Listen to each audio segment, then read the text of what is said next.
فرزند رسول نعمت کیا ہے کہ جس کا اتنا زیادہ پروردگار عالم نے کہ اگر تم نے شکر کیا میرا شکر کرو میرا کفر کرو، اگر اس کو کرو گے نعمت کا شکر کرو گے تو اس کو زیادہ کر دوں گا، اور اگر اس کو کفر کرو گے اس کو چھپاؤ گے تو میں تمہیں عذاب شدید نعمت کو کم نہیں کروں گا، تمہیں عذاب کروں گا۔ تو امام فرماتے ہیں کہ واللہ نحن نعمت اللہ، اللہ کی قسم ہم وہ نعمت خدا ہیں کہ جس کے ذریعے تم سے روز قیامت سوال کیا جائے گا۔ اور حدث کہتے ہیں حدیث کو، خبر کو، بیان کو، کہ اگر تمہیں اللہ نے فَأَمَّا نِعْمَةَ رَبِّكَ فَحَدِّث، کہ پھر تمہیں جو تمہارے رب نے نعمت دی ہے، ورنہ سیدھا سیدھا ہوتا کہ اگر جو تمہیں اللہ نے جو اللہ کا شکر کرو فحدث، اس کو بیان کرو، اللہ کو بیان کرو، لیکن یہ اللہ اپنے ساتھ ایک نعمت کا جو لفظ جوڑ رہا ہے، یعنی اپنا شکر نہیں کروا رہا بلکہ اس نعمت کا شکر کروا رہا ہے۔ تو معلوم یہ ہوا کہ خداوند عالم نے نعمت کے طور پہ ہمیں ائمہ اطہار علیہ السلام کا نورانی پے کر دیا ہے۔ یہ نور ہے کہ جو ہم اس لائق نہیں تھے کہ ہمارے درمیان بھیجا جاتا، لیکن انسان جب ضلالت کی کھائیوں میں گرتا چلا گیا، اس کا پیمانہ اور معیار انسانیت اور بشریت گرتا چلا گیا، 1,24,000 انبیاء میں 1,23,999 پیغمبر آ گئے، اس کے باوجود انسانیت پیغمبر اسلام کے زمانے میں کس مقام پر کھڑی تھی؟ عورتوں کو جو ہے زندہ درگور کر دیا جاتا تھا، اور اپنی چوری ڈکیتی اور قتل و غارت کو خانہ کعبہ پہ لکھ دیا جاتا تھا کہ میں اس زمانے کا رہنے والا ہوں، میں اس قبیلے کا سے تعلق رکھتا ہوں جس نے اتنے زیادہ قتل کیے ہیں، میرے دادا نے 500 آدمیوں کو مارا۔ اور جب پیغمبر اسلام کے زمانے میں بھی کہ جب وہ لوگ آئے تو آنے کے بعد پیغمبر سے کہا کہ تم کیا کرو گے محمد اکیلے، میرے جو ہے 2000 آدمی تو ہمارے قبر میں سو رہے ہیں، کہ جو کفر پہ چلے گا، جس کو تم کفر کہہ رہے ہو، تم جو کہہ رہے ہو وہ غلط ہے، بلکہ ہم جو کہہ رہے ہیں وہ صحیح ہے۔ حتیٰ زرتم المقابر، اپنی قبروں کو بھی جو ہے گننے لگے اور کہتے تھے کہ ہم وہ ہیں کہ جو ہم فخر کرتے ہیں۔ ایسی ضلالت کے درمیان کہ جہاں انسانیت کا خاتمہ ہونے والا تھا، انسانیت اپنے آخری سانس لے رہی تھی، اس دنیا کو دوبارہ زندہ کرنے کے لیے پروردگار عالم نے پیغمبر ختم مرتبت کی شکل میں نعمت کو بیان فرمایا،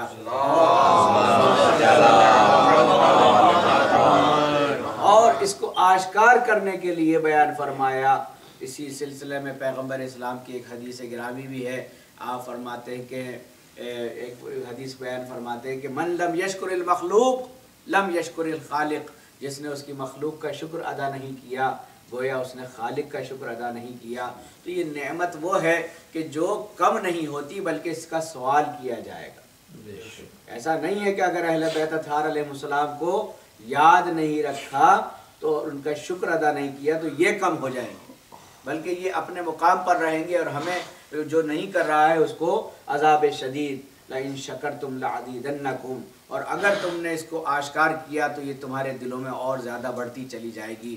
عزیزان گرامی، محبت اہل بیت یہی ہے، انسان جتنا ان سے محبت کرتا ہے اس کے لیے اس دنیا کے اسرار کے پردے اٹھتے چلے جاتے ہیں، اور اسرار کے پردے اٹھتے چلے جاتے ہیں، دنیا اس کی نظروں میں چھوٹی ہوتی چلی جاتی ہے، اور مقام اہل بیت اطہار علیہ السلام بڑھتا چلا جاتا ہے۔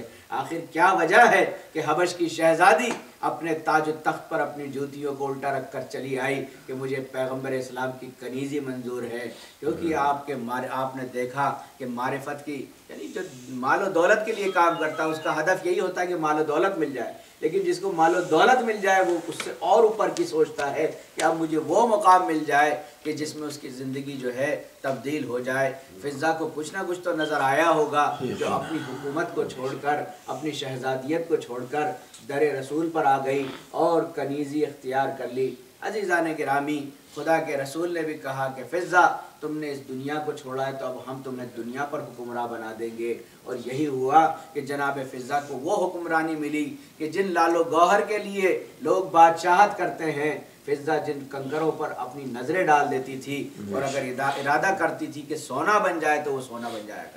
تو پیغمبر اسلام نے جب مومن کی صفات مسجد میں بیان کیے تو کچھ لوگ، کچھ عورتیں آئیں آنے کے بعد شہزادی کونین کا امتحان لینے کے لیے کہ اے فاطمہ تمہارے بابا نے یہ کہا ہے کہ اگر مومن ارادہ کر لے کہ اور اپنی نگاہیں پتھروں پہ ڈال دے تو وہ سونا بن جاتا ہے، آج ہم چاہتے ہیں کہ تمہاری شہزادی کا امتحان لیں۔ فضہ نے کہا خبردار ایسا میری شہزادی کے بارے میں شک و شبہ بھی نہ کرنا، اگر تو صرف اتنا ارادہ رکھتی ہے کہ یہ پتھر سونا بن جائیں تو دیکھ صحن خانہ میں کیا پڑا ہوا ہے۔ اب جو اس نے نگاہ کی تو کیا دیکھا، تمام کے تمام پتھر سونا بن چکے۔ عزیزان گرامی، فضہ کو وہ جو مقام اور جو کمال ملا وہ یہ ملا کہ پھر فضہ نے دنیا کی زبان میں گفتگو نہیں کی، آخری وقت میں فضہ قرآن سے صرف گفتگو کرتی، یعنی قرآن سے گفتگو کرتی تھی۔ سوال کیا جائے کسی بھی چیز کا تو اس کا جواب قرآن سے دیا کرتی تھی۔ یہ وہی دروازہ ہے۔ عزیزان گرامی، فضہ کہتے ہیں چاندی کو، کہتے ہیں کہ ان کی خدمت کرے چند روز جو باندی کی طرح، اس کا کردار چمکنے لگے چاندی کی طرح۔ یعنی اگر جناب زہرا سلام اللہ علیہ گرامی، میں بہت دنوں بعد گھر کے عزا خانے میں مجلس پڑھ رہا ہوں، خدا سلامت رکھے ہمارے سلطان بھائی کو اور تمام مومنین کو اپنے اپنے آرام اور اپنے اس وقت میں چھوڑ کر۔ عزیزان گرامی، یہ ہم یہ نعمت کا ذکر ہے۔ کیوں؟ لوگ کہتے ہیں کہ صاحب یہ کیا ہے کیا ہے، کچھ نہیں ہے۔ یہ شہزادی زینب، کیونکہ امام حسین علیہ السلام نے جو علم تیار کیے تھے وہ علم اپنے ہر ساتھی کو دیا تھا، کیونکہ علم اس زمانے میں ایک تو بڑا ہوتا تھا جو فوج کی علامت ہوتا تھا جو غازی کو دیا کر گیا تھا، اور ایک علم ایسا ہوتا تھا کہ جس کو جو ہے ایک پیغام کے طور پہ دیا تھا کہ بھئی یا تو امن و امان کر لو یا صلح کر لو۔ تو امن کے لیے ہر ساتھی کے ہاتھ میں امام حسین علیہ السلام نے ایک نشان دیا تھا، اور وہ نشان اس بات کا تھا کہ ہم لڑنے نہیں آئے ہیں، چونکہ یہ ماہ محرم ہے، اس میں ہم لڑ نہیں سکتے، لیکن پیغام لے کر آئے ہیں۔ اس سے ایک ہاتھ تو ویسے ہی بزی ہو جاتا تھا، یعنی یہ بتایا جا رہا ہے کہ یہ قصد جنگ۔ اب بھی دیکھو جنگ میں جب ریڈ کراس کا فلیگ جب چاہتا ہے تو کسی کو رائٹ نہیں ہے کہ اس پہ حملہ کرے، یعنی اس وقت یہ امن و امان کے پیکروں کو بھیجا گیا تھا، لیکن اس کے باوجود ان کو قتل کر دیا گیا۔ اور یہی وجہ جنگ نہروان میں مولا کائنات جب ان سے خوارج سے جنگ ہوئی تو مولا کائنات نے یہی کہا تھا کہ دیکھو مجھ سے جنگ نہ کرو، ورنہ میں تمہیں نتیجہ ابھی بتا دیتا ہوں، ہمارے 10 مارے جائیں گے، تمہارے 10 بچیں گے۔ یعنی مولا کائنات نے جنگ سے پہلے بیان فرما دیا، اور اس کے بعد جو 10 بھی مارے گئے ان 10 کو مولا کائنات نے لڑنے نہیں بھیجا، علم لے کر بھیجا کہ جاؤ امن و امان کا پیغام دے کر آؤ کہ علی کہتا ہے کہ میں تمہاری تمام خطاؤں کو معاف کر دوں گا، تم میرے مجرم ہو، تم میرے مجرم ہو، خدا کے مجرم نہ بنو، اور اگر میں نے معاف کر دیا تو تم اللہ بھی تمہیں معاف کر دے گا۔ لیکن وہ خوارج جو تھے مولا متقیان پر ناسزا بات کر رہے تھے۔ جب 10 علم والوں کو قتل کر دیا تب مولا کائنات نے آستین چڑھائی، اور پھر وہ آہاکار مچی کہ پھر اس مجمع میں سے صرف 10 فرار، پر مولا فراریوں پہ کبھی حملہ نہیں کرتے تھے۔ عزیزان گرامی، امام حسین علیہ السلام نے شہدائے کربلا کو جو بھی اپنی جان نثاران کو ایک ایک علم بھیجا، اور یہ تمام کی تمام چیزیں شہید ہونے کے بعد غارت کر لی گئی، لوٹ لی گئی، اور یہ تمام کی تمام نعمتیں، تمام کی تمام نشانیاں جب چلی گئی، کیونکہ امام حسین علیہ السلام کے ہمراہ سب تو نہیں آئے تھے، 28 سے 32 لوگ تو شب عاشور امام حسین کے اس طرف سے آئے تھے امام کی تقریر سن کر۔ تو عزیزان گرامی، یہ تمام کے تمام انجان لوگ تھے، کوئی مسیح تھا جو مسلمان ہوا تھا، تو جناب زینب علیہ مقام نے کسی کی نشانی کو رائیگاں نہیں جانے دیا، اور ان کے نشان کو کہ نہیں کہ تم ہمیں یہیں ملے تھے اور ہم تمہیں یہیں چھوڑ کر چلے گئے، ایسا نہیں تھا، بلکہ ان علموں کو جو ان کی بطور نشانی تھی حضرت زینب علیہ مقام ان تمام کو بطور تبرکات مدینے واپس لے گئی، اور اسی طریقے سے ماہ محرم میں ان سب کو جمع کی۔ کوئی ہماری عادتوں میں شمار نہیں ہے، ہم ان روایتوں کو ادا کرتے ہیں کہ جو ہم نے تاریخ میں دیکھی ہے اور ملتی ہے، لہٰذا اس عنوان سے یہ تمام کے تمام لوگ اس مہینے میں مہمان ہوتے ہیں اور ہم شہدائے کربلا کی میزبانی کرتے ہیں، یہ ہمارے لیے فخر و افتخار کی بات ہے۔ تو ان علموں کو، ان امام بارگاہوں کو سجانا نہ تو کسی بت پرستی سے تشبیہ دی جا سکتی ہے، کیونکہ خداوند عالم کہہ رہا ہے کہ فَأَمَّا بِنِعْمَةِ رَبِّكَ فَحَدِّثْ، کہ اگر تمہیں کوئی نعمت دی گئی ہے تو اس کا حدث یعنی اس کی حدیث بیان کرو، اس کو بیان کرو، اور اسی کا سوال ہم تم سے کریں گے کہ جو نعمت دی گئی تھی اس کا تم نے کیا کیا۔ تو عزیزان گرامی، یہ محبت آل محمد و آل محمد ہمارے لیے خداوند عالم کی وہ عظیم نعمت ہے کہ جس کا کوئی نہ کوئی کوئی بھی انسان جو ہے بدلہ برابری نہیں کر سکتا. اور خداوند عالم نے تو یہ کہا ہے کہ اس میں تکبر نہ کرنا، اپنی نہ چلانا، ورنہ اگر تم نے اپنی چلائی اور تکبر کیا، وہ کہتا ہے کہ ادعونی فاستجب لکم، تم مجھ سے پکارو، مجھے پکارو، میں تمہاری باتوں کا جواب دوں گا. ان الذین یستکبرون عن عبادتی، اور اگر تم نے عبادتوں میں اکڑ دکھائی، سیدخلون جہنم داخرین، تو میں انہی عبادتوں کے ساتھ تمہیں جہنم میں داخل کر دوں گا. سورہ زمر کی آیت ہے. سیدھی سی بات ہے اس میں کہ اگر خداوند عالم سے بھی جو ہے نہ مانگا گیا، اور عزیزان گرامی مانگنے کی بھی طریقے ہوتے ہیں، لہٰذا ہم اس محبت پہ زندہ ہیں کہ جس کے لیے کہا گیا ہے. پیغمبر اسلام نے کبھی آغوش میں اٹھا کر بتایا، کبھی اپنی زبان چسا کر بتایا، کبھی اپنے دوش پہ بتایا، کبھی ممبر پہ لا کر بتایا، کبھی ان کو ان کا ناقہ بن کے بتایا، اور کبھی ان کو اپنی قصہ میں بلا کر بتایا، کبھی مباحلے میں لے جا کر بتایا. اب اس سے زیادہ انسان کو سمجھدار کے لیے اور کیا چاہیے کہ جن کو بار بار کہہ رہے ہیں، لیکن لوگوں نے اس قرآن صامت کو تو لینا چاہا اور اس کی بھی تعلیم کو نہیں لیا، صرف اس کو لیا. اگر اس کی تعلیمات کو لے لیتے تو یہ بات ہی نہ آتی. لہٰذا قرآن کے ساتھ ساتھ پیغمبر اسلام نے فرمایا کہ دیکھو اہل بیت اور قرآن تمہارے درمیان چھوڑے جا رہا ہوں، اور یہ دونوں میرے لیے بہت عزیز ہیں. فرق اتنا ہے قرآن میرے سینے میں پلا ہے، اہل بیت میرے سینے پہ پلے ہیں.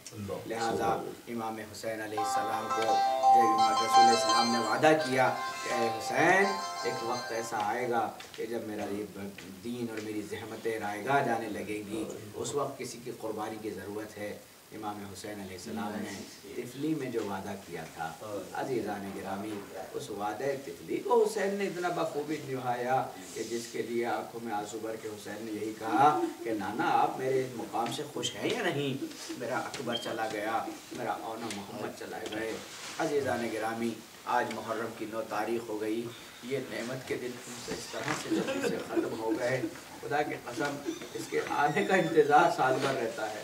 جب یہ جاتا ہے تو ہمیں دکھ ہوتا ہے کہ شہزادی کونین کو ہم دل بھر کے پرسہ نہیں دے سکے.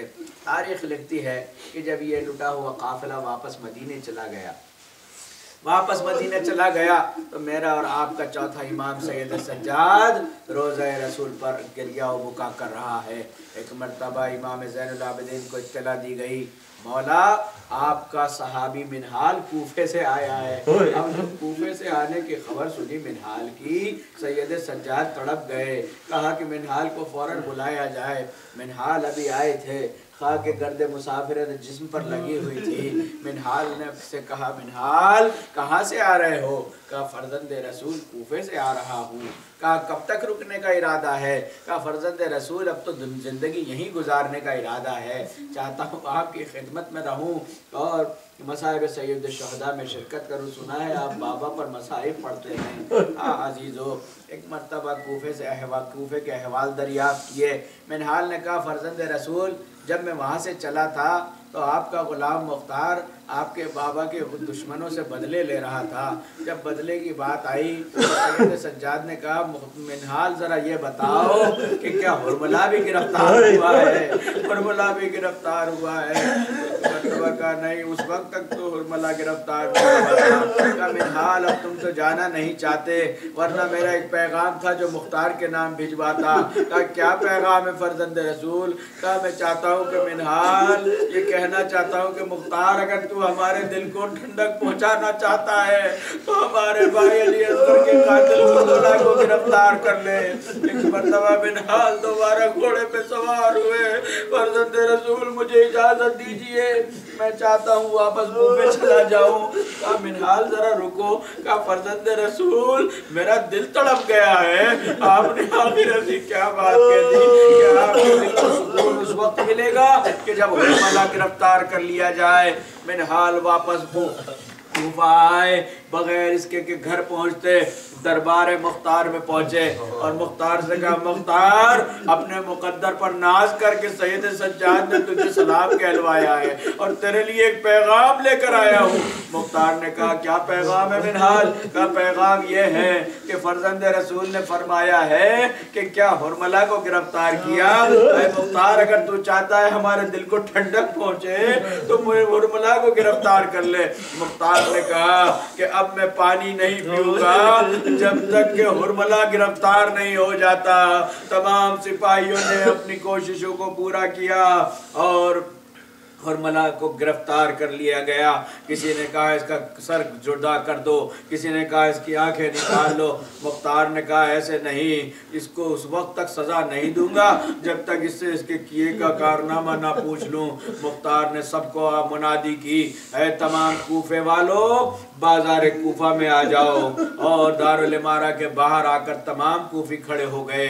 عورتوں کو کہا کہ اپنے بچوں کو لے کر آئے اور بچوں کو آغوش کے بچوں کو ضرور لے کر آئے۔ تمام کا تمام مجمع ایک مرتبہ حیرت میں ہے کہ مختار کیا کہنا چاہتے ہیں۔ ایک مرتبہ حرملہ کو لایا گیا، کہا کہ حرملہ ذرا رباب کے لال کا جہاز بیان کر کہ تجھے حیا نہ آئی کہ حسین کے ششمائے بچے کو تو نے قتل کر دیا۔ ایک مرتبہ مختار نے کے کہنے پر حرملہ نے کہا کہ جب حسین تمام شہداء کے لاشیں اٹھا چکے، حسین زخموں سے چور تھے، حسین کا دل ٹوٹ چکا تھا، ایک بلند مقام پر کھڑے ہو کے زہرا کے لال نے آواز دی، حل من ناصر ینصرنا، حل من مغیث یغیثنا، کوئی ہے جو میری نصرت کرے، کوئی ہے جو میری آواز پر آواز ملائے۔ عزیزو فوج شام سے تو کوئی نہ گیا، لیکن خیمے سے رونے کی آوازیں بلند ہو گئی۔ حسین واپس خیمے میں چلے گئے۔ تھوڑی دیر بعد ہم نے کیا دیکھا، حسین ابا کے دامن میں کسی نعمت کسی چیز کو سنبھال کے لا رہے ہیں۔ ہم نے سوچا قرآن صلح کے لیے لا رہے ہیں، لیکن حسین نے فوج کے نزدیک آ کر اپنی ابا کا دامن ہٹا دیا اور پرتپش ماحول میں ایک مرجھایا ہوا بچہ حسین کی آغوش میں نظر آیا۔ ایک مرتبہ کہا کہ حسین اس بچے کو کیوں لائے ہیں، حسین اس بچے کو کیوں لے کر آئے ہیں۔ عزیز و حسین نے فرمایا کہ دیکھو کہ یہ بچہ جو ہے اس کی ماں کا دودھ خشک ہو گیا ہے، ارے اس کے پانی کا سے بے حال ہے، اس کی سانسیں ختم ہو رہی ہیں۔ ایک مرتبہ جب فوج نے کوئی جواب نہ دیا تو حسین نے اپنے بچے سے کہا، بیٹا تم حجت خدا کے لال ہو، اپنی حجت کو تمام کرو۔ اس بچے نے اپنی سوکھی ہوئی زبان کو پپڑائے ہوئے ہونٹوں پر پھیرنا شروع کیا۔ ارے قیامت کا حملہ حسین نے کر دیا۔ فوج میں بغاوت شروع ہو گئی کہ اے عمر سعد اس بچے نے کیا بگاڑا ہے۔ ابھی فوج میں تلاطم تھا کہ مجھے عمر سعد نے حکم دیا، آئینہ آئینہ حرملہ، آئینہ آئینہ حرملہ۔ حرملہ کو آگے لایا گیا، اس لیے لایا گیا کہ اس کی مجال جو حسین کے نزدیک چلا جائے۔ کہا کہ میں آگے بڑھا اور مجھ سے کہا جتنا انعام چاہیے ملے گا۔ حرملہ اقطع کلام الحسین، حسین کے کلام کو منقطع کر دے۔ بس ایک مرتبہ میں نے اپنے چلہ کمان میں تیر کو جوڑا اور جلد بازی میں مجھے یہ نہیں معلوم کہ میں نے کس تیر کو جوڑ لیا۔ ارے وہ تیر ارے اونٹ کو نہر کرنے والا تیر تھا جس میں 3 پھل ہوتے ہیں۔ میں نے اس بچے کی طرف کو نشانہ بنایا، حسین کی طرف اس تیر کو چلایا۔ یہ 3 پھلوں کا تیر ایک بچے کے ایک کان سے دوسرے کان میں گزر گیا، ایک اس کے گلے میں پیوست ہو گیا، ایک نے حسین کے بازو کو اپنا مقام بنایا۔ ارے اس بچے کی ننھی گردن سے، خشک گردن سے چند قطرے لہو کے نکلے، حسین نے اپنے ہاتھوں میں لے لیا۔ عزیزو جب یہ ماجرا سنا اصغر نے مسکرا کے کہا، بابا کیا میری ماں نے اپنے قربانی کو پورا کر دیا؟ اے بابا مجھ سے راضی ہو جاؤ، تاریخ لکھتی ہے کوفے کی عورتوں نے اپنی آنکھوں سے بچوں کو گرا دیا۔ آئے رباب ارے ہماری آنکھوں سے آواز ہے، وَسِيَعْلَمُ الَّذِينَ ظَلَمُوا وَيَّمُونَ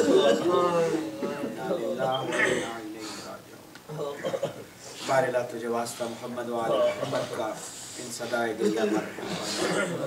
میرے معبود ہماری عزائب سید الشہداء کو قبول فرما۔ میرے معبود ہمارے آقا و مولا کو ہم سے راضی فرما.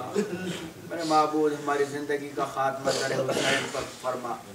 میرے معبود جیسا تو بنانا چاہتا ہے سب بننے کی توفیق عنایت فرما. مومنین کو صحت و عافیت عنایت فرما. تمام مومنین کی جان مال عزت آبرو کی محافظت فرما. بالخصوص جہاں پر دشمن مقابلے میں ہیں، جہاں جہاں بھی عزائے حسینی کی مخالفت ہو رہی ہے، میرے معبود مومنین کی حفاظت خصوصی فرما. دشمنان دین کو نیست و نابود فرما. میرے معبود امام زمانہ کے ظہور میں تعجیل فرما. ہم سب کو ان کے اعوان و انصار میں شمار فرما. ربنا تقبل منا انک انت السمیع العلیم برحمتک یا ارحم الراحمین. یا حسین